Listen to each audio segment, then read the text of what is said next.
నామానికి స్తోత్రం కలుగును గాక. ప్రభువైన యేసుక్రీస్తు వారి నామంలో గ్రూప్లో ఉన్న వారికి, యూట్యూబ్ చూస్తున్న వారికి, దైవప్రియులైనటువంటి వారికి అందరికీ, ఇరుగు పొరుగు వారికి అందరికీ కూడా, మరి క్యాంపస్లో ఉన్న బిడ్డలకు కూడా వందనాలు తెలియజేస్తూ ఉన్నాం. ప్రియులరా, ఈ సాయంకాల సమయంలో మనము చిన్న వాక్యం చదువుకుందాం. దావీదు రాసినటువంటి కీర్తన 20వ అధ్యాయము మనకి తెలిసిన వాక్యమే. 7వ వచనాన్ని చదువుకుందాం. కొందరు రథములను బట్టి, కొందరు గుర్రములను బట్టి అతిశయపడుదురు, మనమైతే మన దేవుడైన యెహోవా నామమును బట్టి అతిశయపడదము. చిన్న ప్రార్థన. పరిశుద్ధాత్మ తండ్రి, మీకు వందనాలు స్తోత్రాలు చెల్లిస్తూ ఉన్నాం. చదవడని వాక్య భాగం ద్వారా నీ ప్రజలమైన మమ్మల్ని దర్శించండి అయ్యా. ఈ వాక్యం ద్వారా మీరు నా తండ్రి బలపరచండి, మహిమ పొందుకోమని యేసు నామములో ప్రార్థించి అడిగి వేడుకుంటున్నాం తండ్రి, ఆమేన్. ప్రియులారా, మరి భక్తుడైన దావీదు తన గురించి మనమైతే అని అందరినీ కలుపుకుంటూ మాట్లాడుతూ ఉన్నాడు. మరి అంతేగాని నేను ఒక్కడే భక్తి చేసుకుంటాను, నాదొక్కడే భక్తి అని అనుకోవట్లేదు.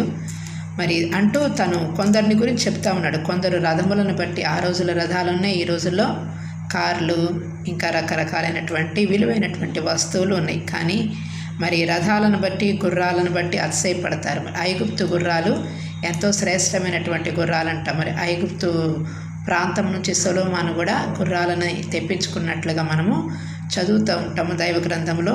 కాబట్టి అతిశయం ఏంటంటే కలిగి ఉన్న వస్తువులను బట్టి, కలిగి ఉన్న సంపదను బట్టి, కలిగి ఉన్నటువంటి మనుషులను బట్టి. ఈ రోజుల్లో సంఘాల్లో జనాన్ని చూసుకొని అతిశయపడే వాళ్ళు కొంతమంది ఉంటారు.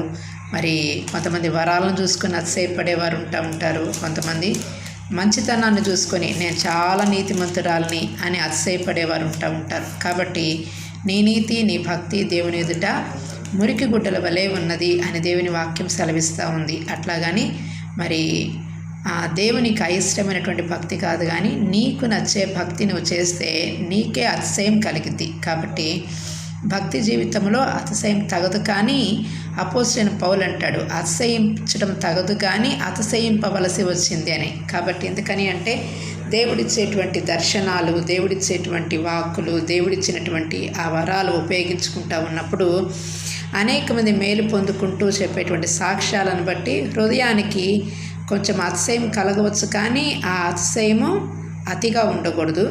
అది దేవునికి ఆపాదిస్తే చాలు, జీవితము ధన్యమైంది. మరి హృదయంలోకి గర్వం రాకుండా చూసుకుంటే మరి ఎన్నటెన్నటికీ కూడా ఆ అతిశయము ఆయనదై ఉంటుంది. కాబట్టి మనమైతే మన దేవుడైన యెహోవాను బట్టి యెహోవా నామమును బట్టి అతిశయపడతాం. కాబట్టి నీ వలన నీవు ప్రార్థన చేస్తే ఈ మేలు జరిగింది, నేను ప్రార్థన చేస్తే ఇది జరిగింది అని అనుకోవటానికి ఎక్కడ కూడా లేదు. మనుషులంగా అలా అనిపిస్తుంది, కానీ ఆయన నామాన్ని బట్టి మాత్రమే అక్కడ కార్యం జరుగుతుంది. ఆయన నామాన్ని బట్టి మాత్రమే, అంటే నీవు లేకుండా ఆ కార్యం జరగదు. ఎందుకంటే నీవే ప్రధానమైన పాత్రవి.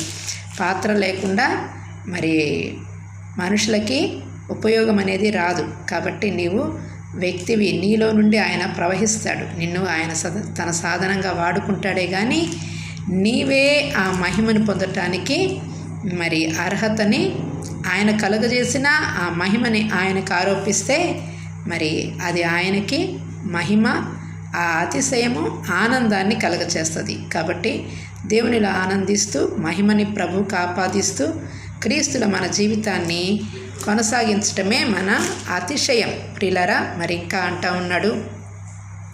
మరి ఈ అతిశయాన్ని గురించి రకరకాలుగా బైబిల్ గ్రంథంలో రకరకాల అతిశయాలని మనం చూస్తూ ఉన్నాము.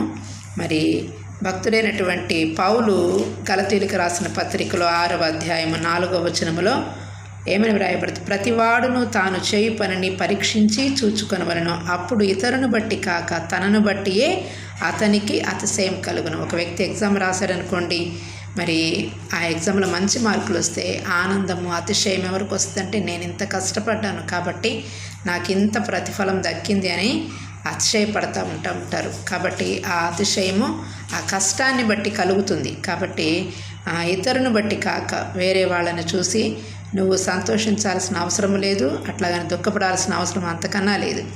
నీ పని కరెక్ట్గా ఉంటే నిన్ను బట్టే నీకు ఆనందం కలిగింది, నిన్ను బట్టే నీకు సంతోషం కలిగింది. ఇంతకుముందు ఫస్ట్ వీడియోలో కూడా నేను ఇదే మాట చెప్పాను. మరి ఇప్పుడు నిన్ను బట్టి నీకు అతిశయం ఒకటి. రెండవది ఆయన సొలొమోను, భక్తుడైనటువంటి సొలొమోను పరమగీతముల రాస్తూ ఉంటాడు, ప్రేమాతిశయము చేత నేను మూర్ఛిల్లుచున్నాను అని. కాబట్టి పరిశుద్ధాత్ముడు ప్రేమగా మనలో ప్రవహించినప్పుడు ఆ ప్రేమ మనకి గొప్ప అతిశయాన్ని కలగచేస్తుంది. కాబట్టి అది ప్రేమాతిశయం, ఆయనతో ఉన్నటువంటి అనుబంధాన్ని బట్టి కలిగేటువంటి అతిశయం. ఇది అన్నిటికీ మించినటువంటి అతిశయం. ఇది అందరికీ దక్కదు. దేవుడు కొందరిలోనే ఆ అగాపే ప్రేమను కుమరించినప్పుడు నీవు నీ శత్రువుని కూడా క్షమిస్తావు. కాబట్టి భూమి మీద శత్రువులు అనేవారు ఎవరికి కూడా ఉండకుండా మరి యేసుప్రభు వారి శత్రువుని ప్రేమించండి అంటూ ఉన్నాడు. మనమేమో మరి ఆ శత్రువుని ప్రేమించాలి అంటే ఆయన అగాపే ప్రేమ ద్వారానే సాధ్యం. దీన్ని ప్రేమాతిశయం అంటారు. కాబట్టి రెండవది కరుణాతిశయం. కాబట్టి కీర్తనల గ్రంథం 25వ అధ్యాయం 6వ వచనం, నీ కరుణాతిశయములను జ్ఞాపకం చేసుకొనుము అంటాడు. కాబట్టి కరుణించబడటానికి అర్హులం కాదు, కానీ ఆయన కరుణించి మనల్ని స్వస్థపరిచినప్పుడు, ఆయన కరుణించి మనకు ఒక స్థితిని ఇచ్చినప్పుడు మనకి అతిశయం కలుగుతుంది. ఇదిగో నా దేవుడు నా దీన స్థితిలో నన్ను కరుణించాడు అని. కాబట్టి మన మీద నేను కూడా మరి ఎంతో బలహీనత బాధపడుతూ ఉన్నప్పుడు, అనేక మంది బిడ్డలు ప్రార్థన చేసినప్పుడు, నా మట్టుకు నేను విడవకుండా ప్రార్థన చేసుకున్నప్పుడు, ప్రభు కరుణించిన విధానాన్ని చూసినప్పుడు నిజంగా ఆయన ఎంత కరుణా సంపన్నుడని కీర్తించాము. దాన్ని బట్టి ఆనందము అతిశయము రెండు కలుగుతూ ఉన్నాయి ప్రియులారా.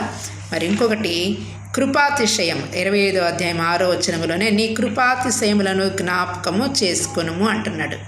కృప అంటే అర్హత లేని వారికి అర్హత కలగటం కృప.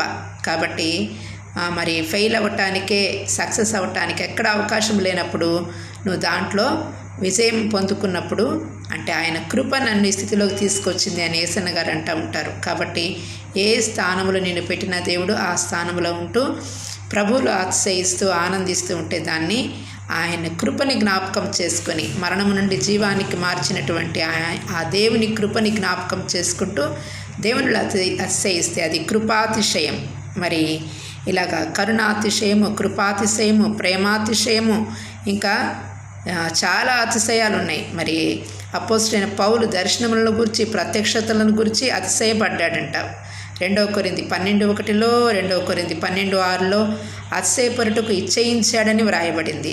మరి నేను ఇవన్నీ చదవటానికి సమయము సరిపోవట్లేదు, కానీ 2 కొరింథీ 10:13 లోబడి ఉండటం ద్వారా అతిశయించడం. కొన్నిసార్లు లోబడి ఉండటం ద్వారా కూడా మనకెంతో మేలు కలిగింది. కాబట్టి దాన్ని బట్టి కూడా అతిశయం. ఇంకా కారణంతో కూడిన అతిశయం 11వ అధ్యాయం 12వ వచనంలో ఉంది. ఆధారంతో కూడిన అతిశయం. ఏదైనా అతిశయించడానికి ఇది నాకు ఆధారం. కాబట్టి వాక్యమే మన ఆధారం, ఆయన ఆత్మయే మనకు ఆధారం.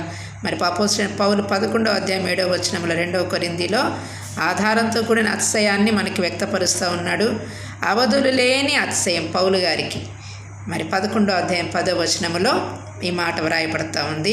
10వ అధ్యాయం 8వ వచనంలో 2 కొరింథీలోనే అధికమైన అతిశయం. కాబట్టి ఆయన వరాలు, ఆయన ఫలాలు, మరి ఆయన ప్రత్యక్షతలు అధికమైనప్పుడు ఎంతో అధికమైనటువంటి అతిశయం. ఈ అతిశయం అంతా ఎవరి వలన కలుగుతుందంటే పరిశుద్ధాత్మ దేవుడు ఇవ్వటం ద్వారానే కలుగుతుంది.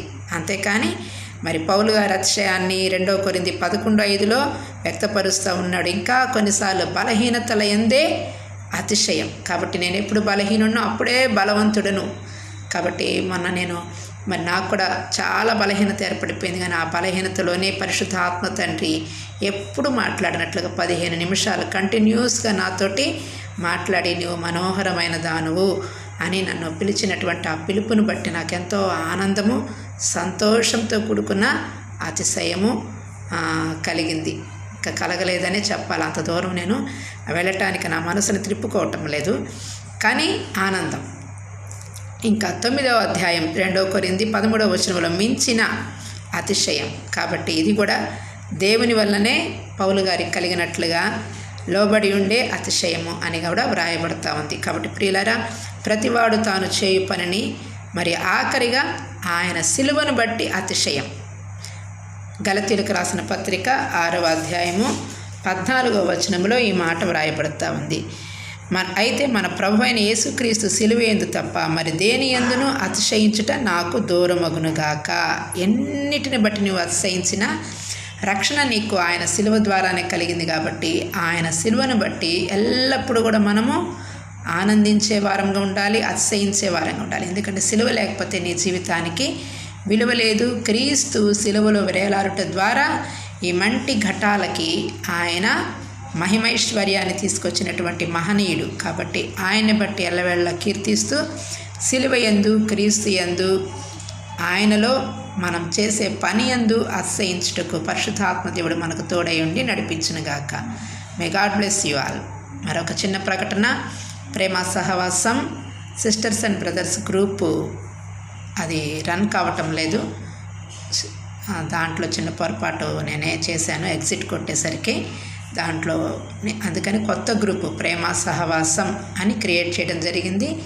మరి ఈ ప్రేమ సహవాసంలో ఇంతకుముందు గ్రూప్లో ఉన్న వాళ్ళందరూ కూడా గమనించి మరి దాంట్లోకి మీరు హాయ్ అని పెట్టినట్టయితే నేను మిమ్మల్ని ఆ గ్రూప్లోకి యాడ్ చేయడం జరుగుతుంది. పాత వాళ్ళందరినీ కూడా యాడ్ చేద్దామని అనుకుంటున్నాను. ఎవరికైనా మరి ఈ గ్రూపులో ఉన్నవారు తప్పనిసరిగా 3 మాసాలకు ఒకసారి దగ్గర ప్రాంతంలో ఈ సహవాసానికి దగ్గరలో ఉన్న వారందరూ కూడా నెలకు ఒక్కసారైనా సరే వచ్చి ప్రార్థనలో ఏకీభవించవలసిందిగా, ప్రభు నామములో సహకరించవలసిందిగా ప్రభు పేరిట మన ప్రేమ సహవాసం అవనంలో మనమందరం కలిసి ప్రార్థన చేసుకుందాం. Okay, May god bless you once again. చిన్న ప్రార్థన చేసుకుందాం. పరిశుద్ధాత్మ తండ్రి, మీకు వందనాలు. ఈ రాత్రికాల సమయంలో మీరు ఇచ్చిన మంచి అయా అతిశయాన్ని బట్టి మీకు వందనాలు, స్తోత్రాలు చెల్లిస్తూ ఉన్నాం తండ్రి.